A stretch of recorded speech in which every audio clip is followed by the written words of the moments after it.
You are standing face to face with someone you have met at least 3 times before. And their name? Gone. Not fuzzy. Not hiding somewhere in the back of your head. Just, completely, cleanly erased. Like it was never there at all. And here's the thing. The worst part isn't even the forgetting. The worst part is the next 12 seconds of your life, where you suddenly become an actor in a play you never rehearsed. You shift your body slightly. You scan the room. You silently beg for someone else to say their name first, or for a fire alarm to go off, or honestly, for anything at all. We've all been there.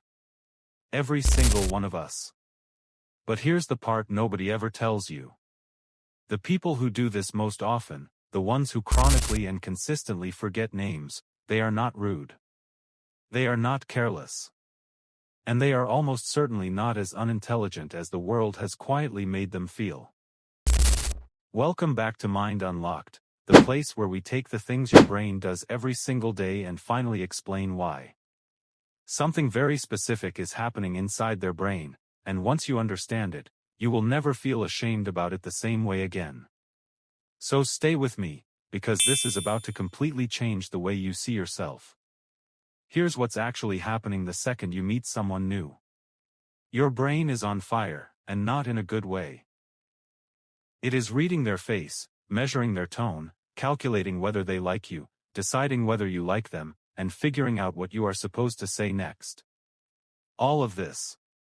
Simultaneously. In real time. Your prefrontal cortex, the part of your brain responsible for short-term memory, is already juggling 6 things at once. And right into the middle of that beautiful, overwhelming chaos, someone hands you a sound. Hi, I'm Kevin. Kevin. Okay. Kevin. But here's the crazy part. Kevin means absolutely nothing to your brain.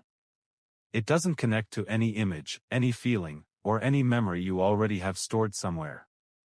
It just floats there, alone and rootless, inside a brain that is honestly far too overwhelmed to babysit a random syllable it has no idea what to do with. Back in 1987, 2 psychologists discovered something that completely changed the way we understand human memory. They showed people a photograph of a stranger. They told one group, "This man is a baker by profession." They told a completely separate group, "This man's last name is Baker." Days later, they tested everyone. The people who learned the job remembered it easily. Flour. Bread. Early mornings. The warm, comforting smell of a bakery. Their brain had something real to hold on to. But the people who learned it as a name? Almost all of them had forgotten it. Same word. Same face. Completely different result. And the reason is devastating in its simplicity. Names, by their very design, are empty. They carry no meaning, no image, no story, no feeling. And your brain, the most ruthlessly efficient machine on the planet, only holds on to things that actually matter to it. Now here is where it gets a little uncomfortable, because this next part is more personal than most people are willing to admit. A huge number of chronic name forgetters share one very specific trait. They are completely stuck inside their own heads during social moments, but not in an arrogant way. In an anxious one. While someone is literally standing in front of them and introducing themselves, these people are running a full internal news broadcast. Am I making enough eye contact? Was that handshake too firm? Did I just accidentally interrupt them? Do I look nervous right now? I definitely look nervous. And the name, the one word that actually mattered in that entire moment, walks right through their brain and disappears out the other side without leaving a single trace. There is actually a name for this. Psychologists call it the next-in-line effect, first documented in 1973. It showed that people who were waiting for their turn to speak remembered almost nothing said by the person directly before them, because mentally, they had already moved on, already preparing, already editing themselves in real time. And people who live with social anxiety, or even just a hyperactive self-awareness, they live in that mode permanently. Never fully here. Always half a step ahead into what comes next. So if that is you, hear this clearly. You do not have a memory problem. You have a preoccupation problem. And those are two very, very different things. But we also have to talk about the person standing on the other side of this, the one whose name got forgotten. Because that sting is completely real, and it would be dishonest to pretend otherwise. When someone forgets your name, especially more than once, it lands like a quiet but pointed little message. You didn't matter enough to stick.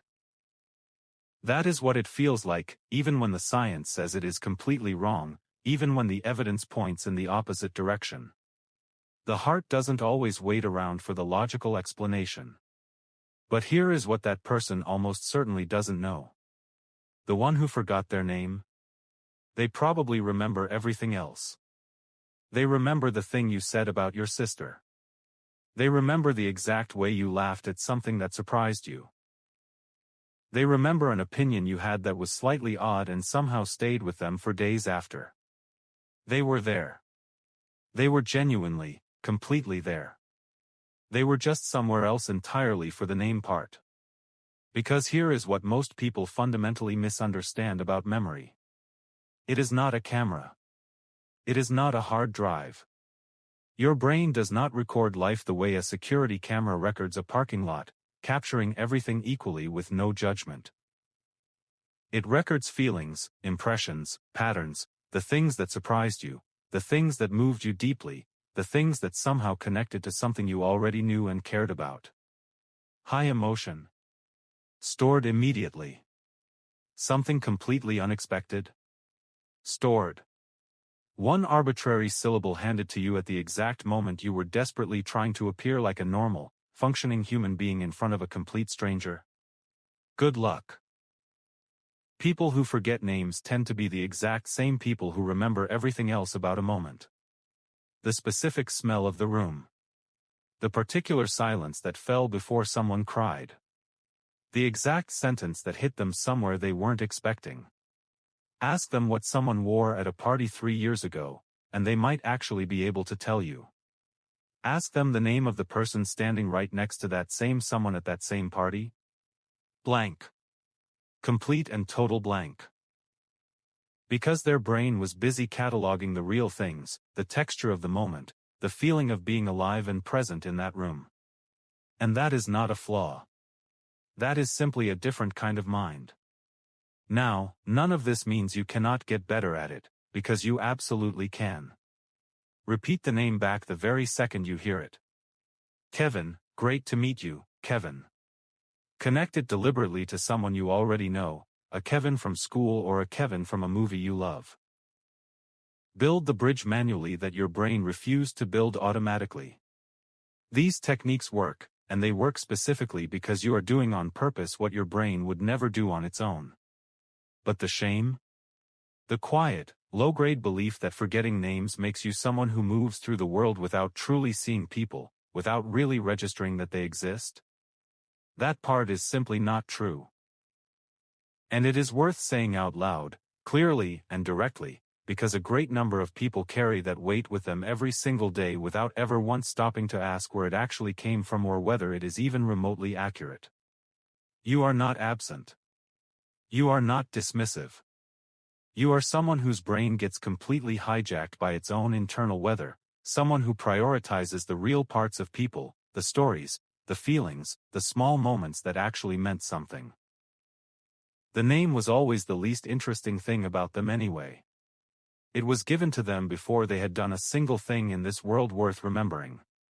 What you actually carry about the people you meet, the real texture of who they are, that part was never missing.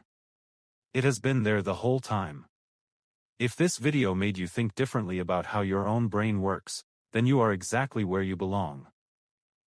Hit subscribe and turn on notifications so you never miss what we explore next, right here on Mind Unlocked, where understanding your mind is just the beginning. See you in the next one.